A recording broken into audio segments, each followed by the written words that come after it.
Assalamualaikum warahmatullahi wabarakatuh. Saya Suranisa Valentini. Jadi di sini kita akan membahas ancaman terhadap persatuan bangsa. Yuk kita belajar bareng-bareng.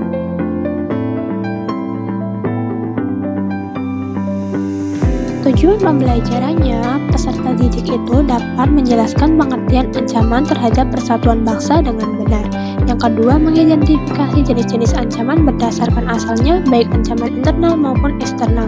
Yang ketiga, peserta didik dapat menyebutkan dan menjelaskan bentuk-bentuk ancaman di berbagai bidang.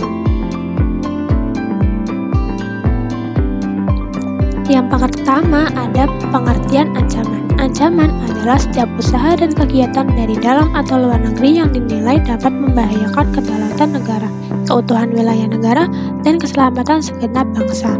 Ancaman terhadap persatuan bangsa adalah segala sesuatu yang dapat merusak, mengganggu, atau mengancam keutuhan, stabilitas, dan integrasi bangsa Indonesia.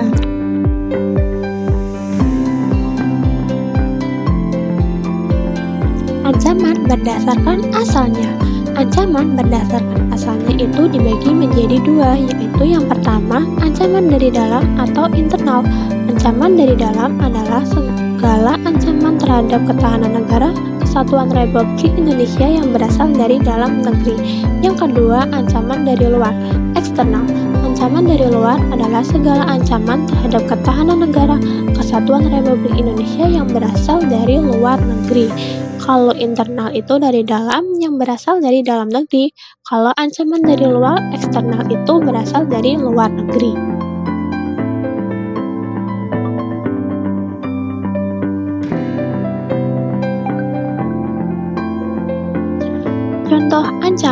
Contoh ancaman yang dari dalam. Yang pertama, upaya penggantian Pancasila sebagai ideologi negara seperti gerakan G30S PKI dan pemberontakan DITTI. Yang kedua, korupsi, kolusi, dan nepotisme atau KKN yang merusak pemerintahan dan pembangunan. Yang terakhir, contohnya terorisme dan radikalisme yang mengganggu keamanan nasional. Terus, untuk contoh ancaman dari luar, ada agresi militer atau serangan terbuka dari negara asing seperti agresi Belanda pada masa penjajahan. Yang kedua, contohnya pelanggaran wilayah oleh kapal atau pesawat asing di perairan Indonesia, seperti kapal Cina yang masuk wilayah negara Indonesia.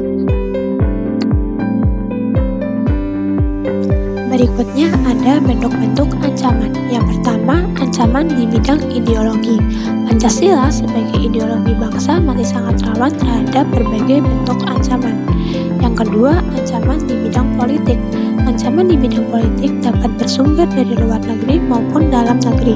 Ancaman politik dari dalam negeri dapat dilihat dari gerakan separatis. Yang ketiga, ancaman di bidang ekonomi. Ancaman di bidang ekonomi berupa ancaman dari dalam dan dari luar negeri. Ancaman dari dalam berupa inflasi, pengangguran, dan sebagainya.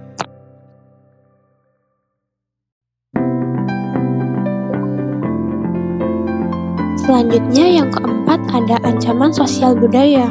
Ancaman ini muncul dari masyarakat seperti kemiskinan, ketidakadilan, dan perbedaan sara yang dapat memicu konflik antar kelompok. Yang kelima, ancaman berdimensi teknologi informasi. Perkembangan teknologi yang pesat juga memunculkan kejahatan baru seperti cybercrime dan kejahatan perbankan.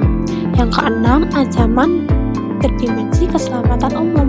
Ancaman ini dapat berasal dari bencana alam seperti gempa, letusan gunung, atau tsunami, maupun dari ulah manusia seperti limbah, bahan kimia, kebakaran, dan kecelakaan.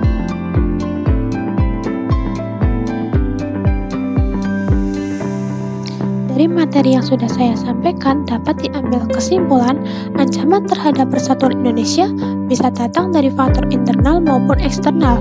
Ancaman internal misalnya rendahnya toleransi, politik identitas, ketimpangan ekonomi, dan kurangnya kesadaran menghargai perbedaan.